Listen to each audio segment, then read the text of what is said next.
Hello everyone. कल हमने theories of capital structure chapter start किया था। उसमें पहला सिद्धांत जो नेट इनकम थ्योरी थी, एनआई अप्रोच थी, वो हमने पढ़ लिया था। आज दूसरा सिद्धांत या दूसरा जो अप्रोच है नेट ऑपरेटिंग इनकम थ्योरी, शुद्ध परिचालन आय सिद्धांत, इसके बारे में पढ़ते हैं। नेट ऑपरेटिंग इनकम थ्योरी, इसका प्रतिपादन भी डेविड डूरन ने किया था। यह सिद्धांत क्या बताता है? इस सिद्धांत के अनुसार किसी संस्था की पूंजी संरचना में परिवर्तन का संस्था के कुल मूल्य पर कोई प्रभाव नहीं पड़ता।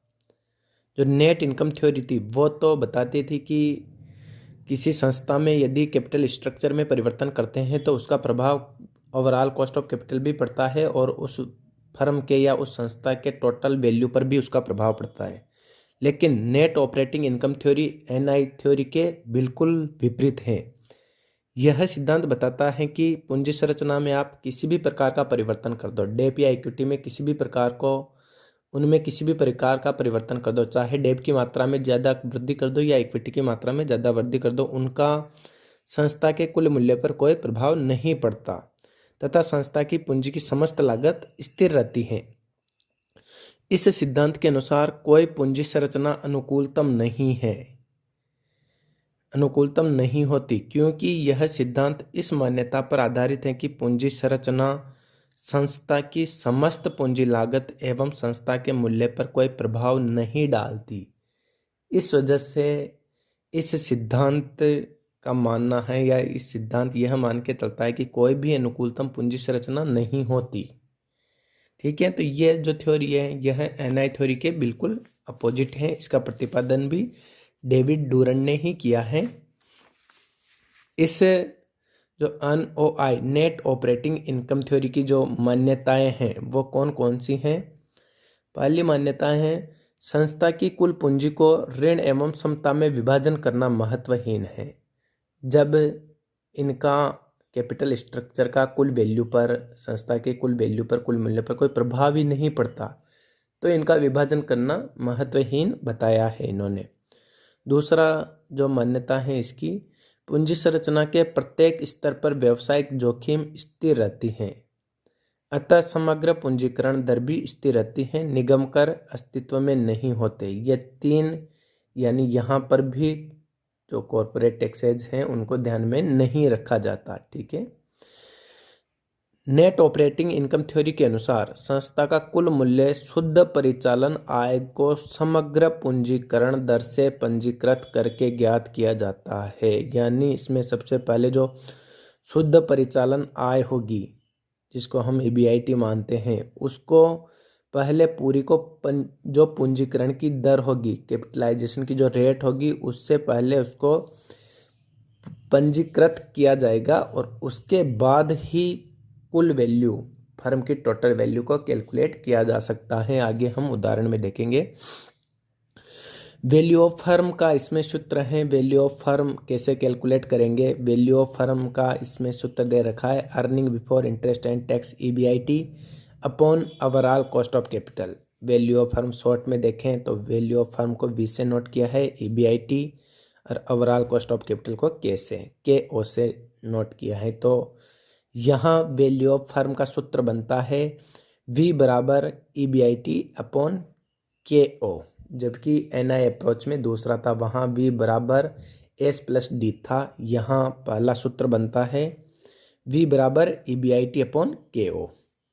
मार्केट वैल्यू ऑफ इक्विटी निकालनी हो तो कैसे करेंगे? Total value of firm minus market value of debenture को बाकी निकाल देंगे, लेस कर देंगे तो मार्केट वैल्यू ऑफ इक्विटी आ जाएगी।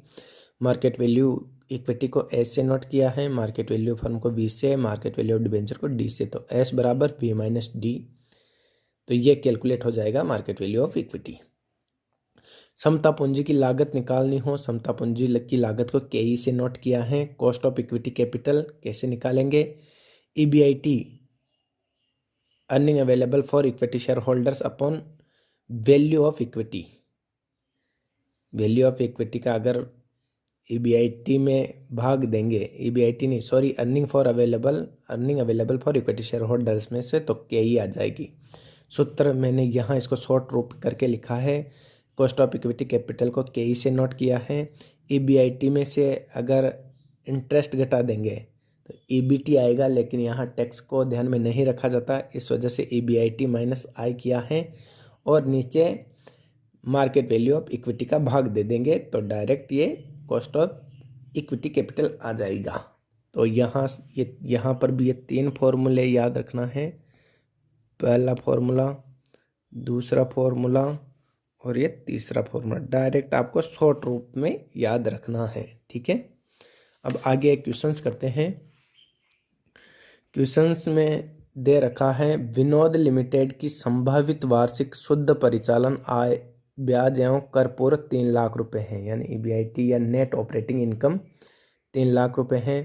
ऋण की लागत 12% है तथा बकाया ऋण की राशि 10 लाख रुपए है। बकाया ऋण की राशि 10 लाख रुपए है। संस्था की समग्र पूंजीकरण दर 15% है।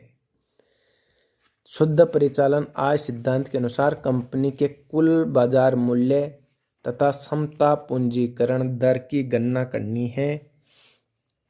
इसमें 3 सिचुएशंस दे रखी हैं। पहली है वर्तमान पूंजी संरचना के लिए कैलकुलेट करना है 2 चीजें, कुल बाजार मूल्य टोटल वैल्यू ऑफ फर्म और समता इक्विटी कैपिटलाइजेशन रेट कैलकुलेट करनी है वर्तमान पूंजी संरचना के लिए। दूसरा है यदि कंपनी निर्णय करती है कि 12% लागत वाला ऋण जारी करके 5 लाख रुपए प्राप्त किए जाएं तथा प्राप्त राशि से समता अंशधारियों का भुगतान कर दिया जाए। दूसरी कंडीशन, दूसरी सिचुएशन ये हैं। तीसरी है यदि कंपनी समता अंशों के निर्गमन द्वारा 5 लाख रुपए के ऋण के शोधन का निर्णय करती है। इन तीनों सिचुएशंस के अंतर्गत अपने को वैल्यू ऑफ फर्म कैलकुलेट करना है और इक्विटी कैपिटलाइजेशन रेट कैलकुलेट करनी है। सबसे पहले देखते हैं एग्जिस्टिंग जो कैपिटल स्ट्रक्चर है उसमें calculation of total market value of the company for existing capital structure. इसमें not net operating income EBIT जो अपने को दे रखा है 3 लाख रुपए क्वेश्चंस में। ओवरऑल कैपिटलाइजेशन रेट KO से नोट किया है जो दे रखी है अपने को 15%। ठीक है, तो total market value of the company निकल जाएगी, डायरेक्ट फॉर्मूले का इस्तेमाल किया EBIT अपॉन KO। EBIT दे रखी है 3 लाख रुपए, कैपिटलाइजेशन की रेट दे रखी है 15%, कैलकुलेट किया तो value of total market value of the company आ गई 20 लाख रुपए। ठीक है, दूसरा जो अपने को कैलकुलेट करना था calculation of equity capitalisation rate KE जो अपने को कैलकुलेट करना था वर्तमान कैपिटल स्ट्रक्चर पे। Total market value of the company 20 lakh रुपए, लेस कर देंगे इसमें से total market value of debenture, जो डिबेंचर की राशि है 10 लाख रुपए, वो लेस कर देंगे तो total market value of equity आ जाएगी। S बराबर V माइनस D किया, 20 लाख में से 10 लाख रुपए लेस किए तो 10 लाख रुपए आ गई है total market value of equity. अब इक्विटी कैपिटलाइजेशन रेट KE का फॉर्मूला अपन ने यूज किया। KE का फॉर्मूला था KE बराबर EBIT minus I upon S। EBIT 3 lakh रुपए है, इंटरेस्ट है 12% है, 10 लाख रुपए का 12%, ऋण की लागत 12% है तो 1,20,000 रुपये इंटरेस्ट आ गया अपॉन S जो total value of market value of equity है ये 10 लाख रुपए, ये इसमें S का भाग दे दिया। इसको 100 इंटू परसेंटेज में निकालना है तो इंटू 100 कर दिया। 3 लाख में से 1,20,000 गए, 1,80,000 अपॉन 10 लाख इंटू 100 कैलकुलेशन की तो ये आ गए 18%। ये रेट आ जाती है अपने पास इक्विटी कैपिटलाइजेशन रेट वर्तमान पूंजी संरचना के लिए। ठीक है, पहला आंसर आया वर्तमान पूंजी संरचना में total value of the firm, total market value of the company आ गई 20 लाख रुपए और कैपिटलाइजेशन रेट आ गई इक्विटी की 18%। ठीक है, अब जो दूसरी सिचुएशन है कि यदि कंपनी निर्णय करती है कि 12% लागत वाला ऋण जारी करके 5 लाख रुपए प्राप्त किए जाएं तथा प्राप्त राशि से समतांशधारियों को भुगतान कर दिया जाए। इस सिचुएशंस में अपने को कैलकुलेट करना है,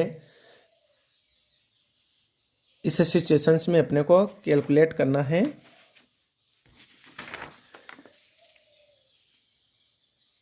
ओवरऑल मार्केट वैल्यू कंपनी की और वही इक्विटी कैपिटलाइजेशन रेट कैलकुलेट करना है। तो दूसरी सिचुएशन है इंक्रीज इन डिबेंचर्स, यानी डिबेंचर्स जारी कर रहे हैं और डिबेंचर जारी कर रहे हैं तो सीधी सी बात है कि इक्विटी में कमी हो रही है, ठीक है, उनके रेशियो में। Calculation of the total market value of the company, net operating income EBIT अपने को दे रखी है 3 लाख रुपए। ओवरऑल कॉस्ट ऑफ कैपिटल दे रखी है 15%। Total market value of the company V बराबर EBIT upon KO 3 lakh upon 15%, तो total market value of the company आ गई 20 लाख रुपए। Calculation of equity capitalisation rate KE यहाँ से ज्ञात करेंगे। इसमें total market value of the company 20 lakh रुपए less total value of debentures, पहले 10 लाख रुपए दे रखा था क्वेश्चन में डिबेंचर, लेकिन 5 लाख रुपए के और इश्यू कर रहे हैं, तो टोटल वैल्यू ऑफ डिबेंचर हो गए 15 लाख रुपए। Total market value of equity सूत्र का उपयोग किया, S बराबर V माइनस D, 20 लाख में से 15 लाख निकाले तो 5 लाख रुपए आ गए। ये आ गए total market value of equity. फिर इक्विटी कैपिटलाइजेशन रेट KE का फॉर्मूला लगाया, KE EBIT minus interest upon S into 100, तो 3 लाख रुपए माइनस 12% ऑफ 15 लाख, क्योंकि डिबेंचर्स 15 लाख के हैं, अपॉन 5 लाख रुपए जो मार्केट वैल्यू ऑफ इक्विटी निकाली है इंटू 100। कैलकुलेशन किया, कैलकुलेशन करने पे आती है 24%। तो इसमें क्या हुआ, दूसरी सिचुएशंस में total market value of the company तो वही 20 लाख रुपए हैं इसमें भी, लेकिन इक्विटी कैपिटलाइजेशन रेट यहाँ 24% हो जाती है, ठीक है। तीसरी जो इसकी सिचुएशंस थी, तीसरी सिचुएशंस क्या थी, तीसरी सिचुएशंस ये थी कि यदि कंपनी समता अंशों के निर्गमन द्वारा 5 लाख रुपए के ऋण के शोधन कर का निर्णय लेती है, शोधन करने का निर्णय लेती है, तो यह स्थिति क्या है, decrease in depth and increase in equity. यदि समतांश निर्गमन कर रहे हैं तो सीधी सी बात है कि इंक्रीज इन इक्विटी और ऑटोमेटिकली उसका प्रभाव डिबेंचर पे पड़ेगा, तो उसके कंपैरिजन में डिक्रीज हो जाएंगे डिबेंचर, ठीक है। इसमें भी अपने को दो ही चीज़ें कैलकुलेट करना है, पहला कैलकुलेट करना है total market value of the company और दूसरा equity capitalisation rate. Calculation of the total market value of the company, net operating income वही EBIT 3 लाख रुपए हैं, ओवरऑल कैपिटलाइजेशन रेट KO है 15%, क्योंकि इसमें हमने पहले ही ऊपर पढ़ा था कि सबसे पहले अपने को समग्र पूंजीकरण दर से पंजीकृत करना पड़ेगा, उसके बाद ही टोटल मार्केट वैल्यू अपन कैलकुलेट कर सकते हैं। तो यहाँ पे भी total market value of the company EBIT upon KO सूत्र का इस्तेमाल किया, V EBIT अपन KO, तो 3 लाख रुपए 15% का भाग देते हैं, इसमें हल करेंगे तो 20 लाख रुपए total value of the firm आ जाएगी। Total market value of the firm आ गई 20 लाख रुपए, ठीक है। दूसरा जो इसमें अपने को कैलकुलेट करना था, calculation of equity capitalisation rate, ये एक ही क्वेश्चन चल रहा है, एक ही क्वेश्चन में 3 अलग अलग सिचुएशंस दे रखी हैं। Total market value of the company 20 lakh रुपए हैं जो कैलकुलेट की है अपन ने अभी, इसमें से लेस करेंगे total value of the debentures. Starting में 10 लाख रुपए के डिबेंचर्स थे, लेकिन उनमें से भी जो कैपिटल स्ट्रक्चर था उनमें से भी 5 लाख रुपए के नए समता अंश जारी कर दिए, तो सीधी सी बात है कि नए समता अंश जारी किए तो उसका प्रभाव डिबेंचर पे पड़ा, यानी डिबेंचर को ख़त्म करके अपन ने उनके बदले में इक्विटी शेयर जारी किए हैं। तो डिबेंचर 5 लाख रुपए के नए जारी किए समतांश, तो 5 लाख रुपए से डिबेंचर कम हो गए, तो total market value of equity S बराबर V माइनस D, 20 लाख में से 5 लाख घटाए तो market value of equity calculate हो जाती है 15 लाख रुपए। इक्विटी कैपिटलाइजेशन रेट KE का फॉर्मूला यूज किया, KE EBIT minus I upon S into 100, 3 lakh रुपए EBIT, I 12% ऑफ 5 लाख रुपए डिबेंचर हैं, अपॉन 15 लाख रुपए जो S हैं market value of equity into 100। Solve करने पे ये कैलकुलेट होके आ जाता है 16%। तो इस प्रकार से जो ये नेट ऑपरेटिंग इनकम थ्योरी है, इसमें से बड़ा क्वेश्चंस बनने के ज़्यादा चांसेज हैं। करना कुछ नहीं है, केवल सीधे से 3 फॉर्मूले हैं जो अपने को याद रखने हैं, और फॉर्मूले की सहायता से पूरा क्वेश्चन आसानी से सॉल्व हो जाता है, इसमें कोई बड़ी दिक्कत वाली बात नहीं है। तीसरा जो इसका सिद्धांत है MM अप्रोच, वो अपन कल पढ़ेंगे। धन्यवाद।